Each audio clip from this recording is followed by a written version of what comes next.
The Great Parchment Book of Waterford is a highlight of the Waterford Treasures Museums in Ireland. It's a municipal record of the city from 1350 until it was sieged in 1649.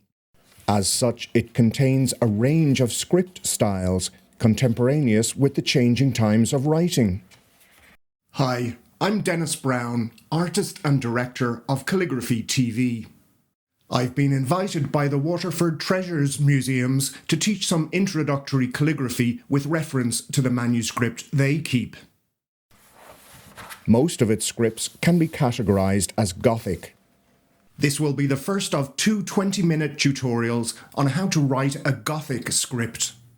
The Goths were a group of East Germanic tribes. They were involved in the fall of the Western Roman Empire and the emergence of medieval Europe.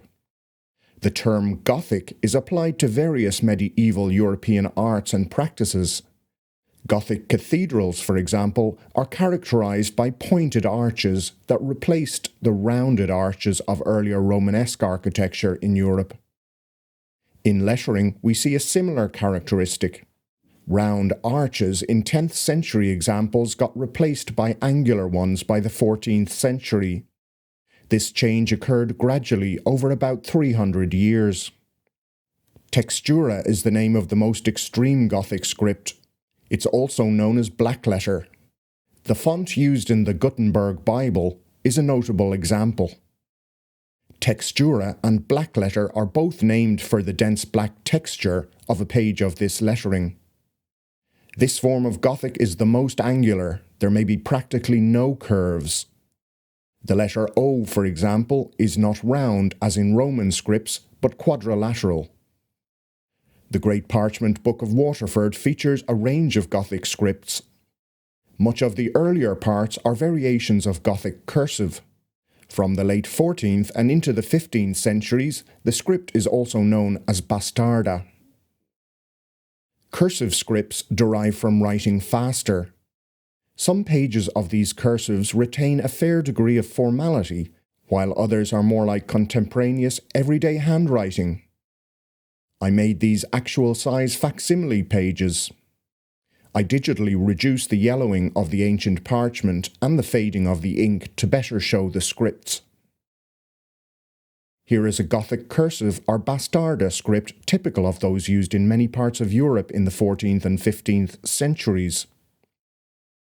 These pages show quite a different texture of cursive writing. It's a bit less Gothic. Some letters appear similar to those of indigenous Irish minuscule scripts of the time. Look at the style of the letter A in plena here. It is similar to the form used in the Irish types or clogéalach until the mid-20th century. In general, nonetheless, the manuscript features Gothic scripts used in many parts of Europe. This spread exhibits textura Gothic headings. Even the small writing retains some of the formality of textura. Look at this word, forasmuch. Yes, these pages are in English. This line reads, for as much as it is considered by the mayor and commons. Note the angular, narrow letters. Forasmuch is spelt with a double F, then notice the quadrilateral letter O. A straight tall S is used, although a more round S is also used for letters that begin or end a word, like here. The pattern appears like that of a picket fence, especially in the second half here. Following the Renaissance, most European cultures returned to classical Roman forms. Nonetheless, most of the later pages of the Great Parchment Book still feature Gothic scripts. This fine page is dated 1648. Gothic scripts prevailed to the end, apart from a few clumsy attempts at Roman. I'll show you how to write a Gothic script like this. In most medieval writing, a chisel-edged nib rendered the characteristic form. The tip is not a point, but a flat edge. If held at a consistent angle, we can produce a thick line in one direction and a thin line in the perpendicular direction. A curved line results in a gradual change from thin to thick and back again.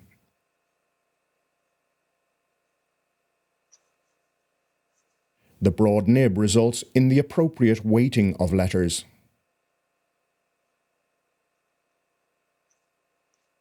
We can simulate a broad-edged pen by taping two pencils together like this.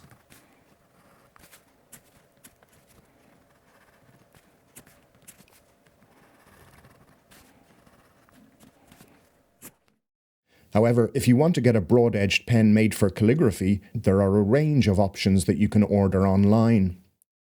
Felt tip markers are the easiest to use. This brand has a large nib on one end and a small one for small writing on the other end. A large nib is best to start with, as you can better see the detail on large letters. Felt tips blunt quickly, so a step up is a fountain pen with a broad nib. This brand, the Pilot Parallel pen, is the best pen for a beginner.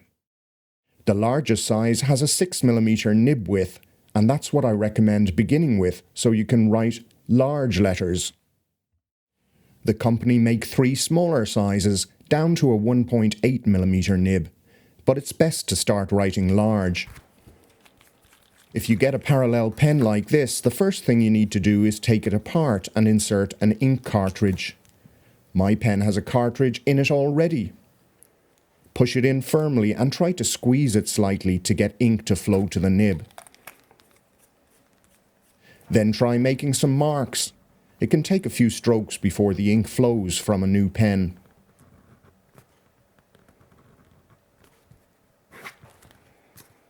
The weight of any writing, that is, its lightness or boldness, is affected by the width of the nib relative to the letter height. The Gothic script is generally more suited to a bold weight. We'll begin with a letter height of 4.5 nib widths. You can measure that by turning your page sideways and carefully making small rectangles like this. Use the full width of the nib. The corners touch but don't overlap. Once you have 5, measure to half of the 5th one. Since I know this pen has a 6mm nib width, I can alternatively multiply that by 4.5 and know to rule guidelines 27mm apart. Either way works the same. Next, rule faint pencil guidelines. Copier paper is okay to begin with. With such a large nib, A3 size paper is better than A4. Rule the lines parallel to the long edge. If you have a long ruler, you could make the guidelines edge to edge, but if it's just 30 centimeters, rule a margin 6 centimeters in from each side. Even practice sheets look better with spacious margins.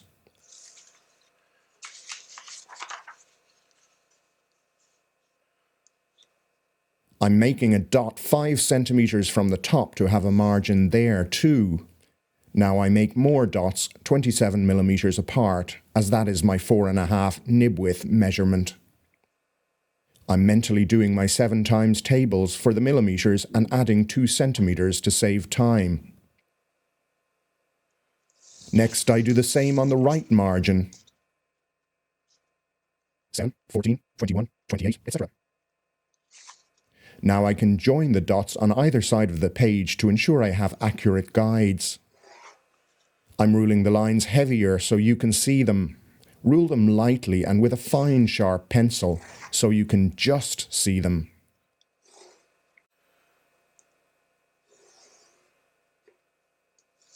I have 4 writing lines with a space between each here. The next consideration is the angle to hold the pen relative to the guidelines.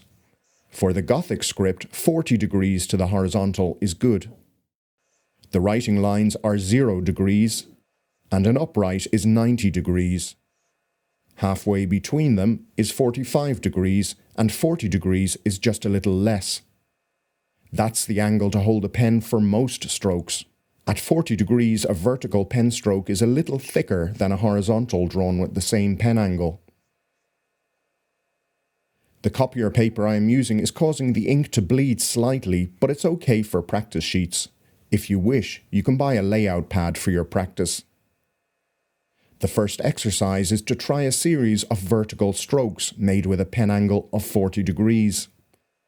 Aim to get them all upright, all the same thickness, and the same distance apart. You can measure that distance as just over 1 nib width. This consistent close spacing will embolden the writing. It takes a bit of practice to get consistency, so this is a suitable warm-up exercise to begin your early practice sessions. Next, we can make a letter I by adding serifs. For the Gothic style, shape serifs like a diamond. Notice that the bottom one is angled down a bit more than the top one. The serif at the top protrudes more on the left of the stem, the lower one more on the right. We can add a dot. Make it much smaller than a square. This is enough. I'll repeat that with my regular spacing.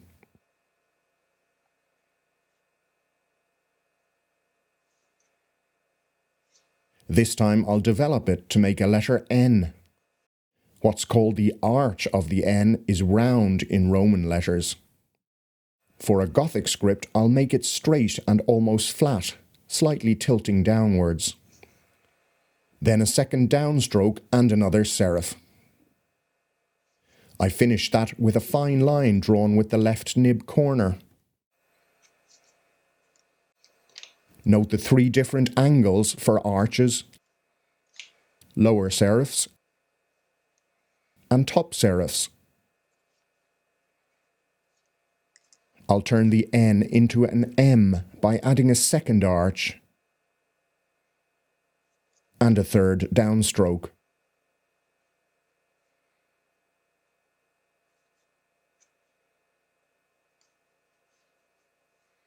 The letter H is just like an N with an ascending first stroke. You don't need a serif on the ascender.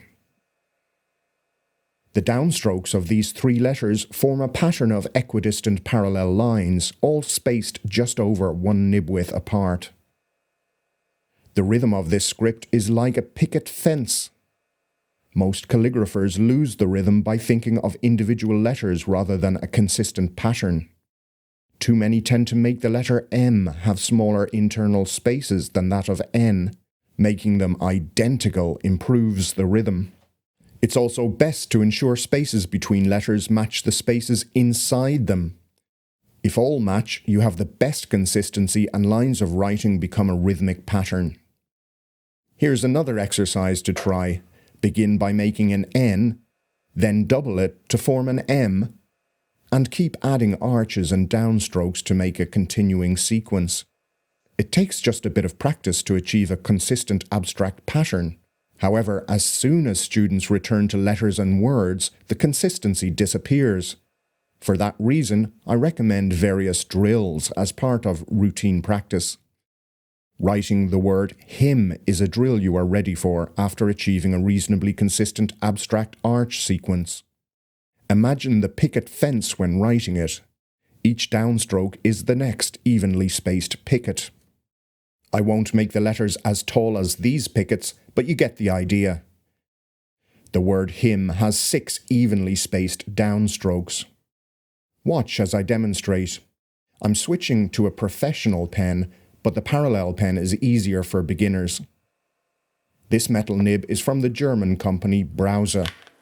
The largest size is 5 mm, so I've ruled guidelines at 4.5 nib widths of this new size. I load the pen with a brush in my left hand.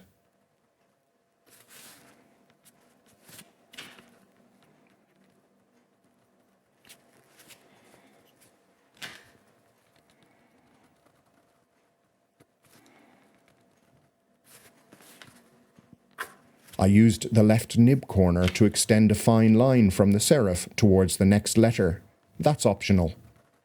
The I will be the 3rd picket of my fence.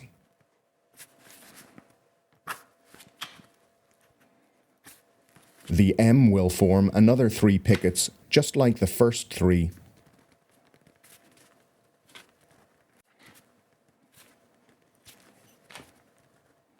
I'll use the left nib corner to extend the final serif. And the same for the ascender at the start of the word.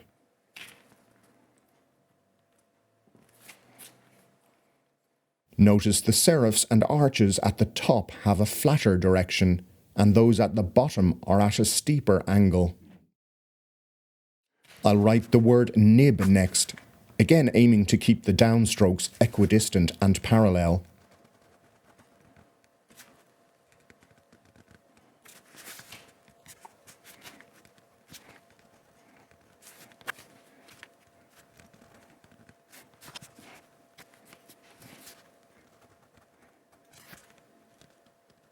The B is a bit more diagonal at the base and flatter at the top of its bowl. With a pen angle changed to 90 degrees, I'll extend the ascender with a fine line.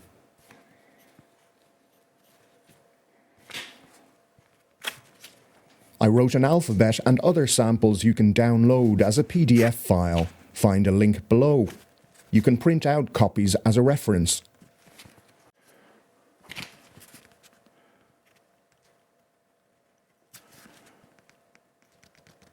The letter U has a similar lower part to that of B.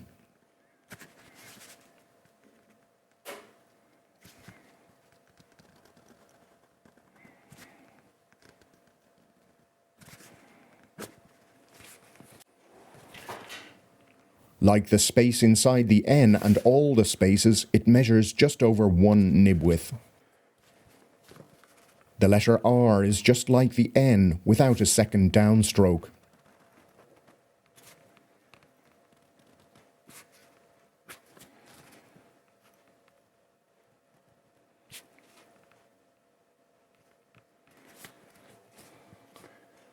To maintain the picket fence pattern, the following letter should be positioned where the final downstroke of an N would be, or as close as possible. Many miss this. To achieve that, you can omit the top serif of this letter I and begin below the guideline. This way I can write the word rim as a sequence of equidistant parallels. I allowed the final stroke of M to curve ever so slightly. It's easier to keep all the strokes straight to begin with, as shown so far. However, slight curves can make the pattern less rigid and more lively. I'll curve the final stroke of this N a little more.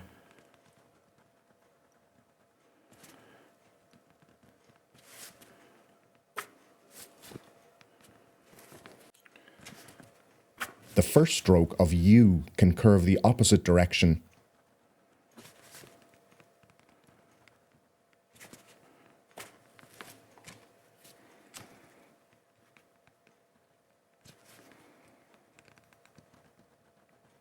I'll omit the bottom square serif and just curve out slightly.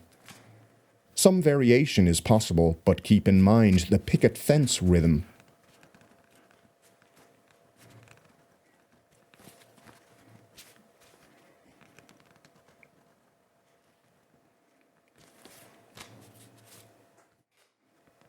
Practice short words at first, then try this longer word, minimum. I've written it straight here without any curves.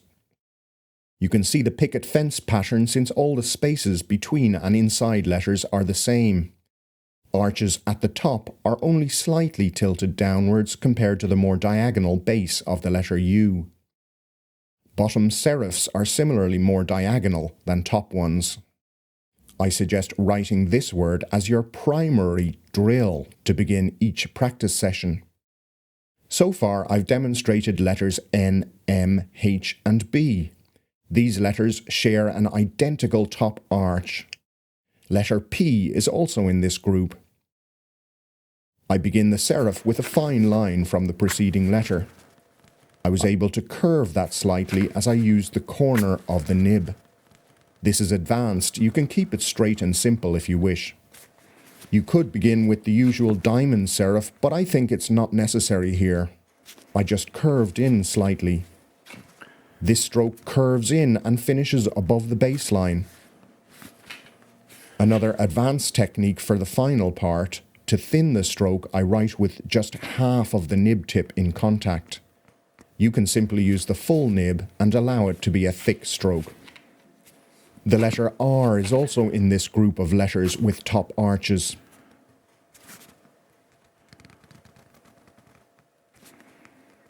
I've shown the basic method, but now a more vigorous push. You do not need to do that, of course, but I want to show that calligraphy is not just about letter form. Energy is involved. The best calligraphy is full of life. I began with the normal pen angle of 40 degrees, then accelerated to finish on the left nib corner. The nib rotates as I come off, and there's a follow-through movement in the air.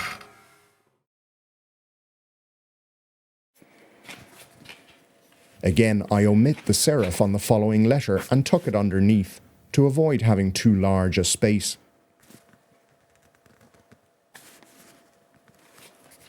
It's the letter I, but to add a dot above it would appear congested, so better to leave it out. The next letter returns to the top line, and everything fits in the rhythm. There's a lot to practice so far already. I'll complete the Gothic alphabet in a second video.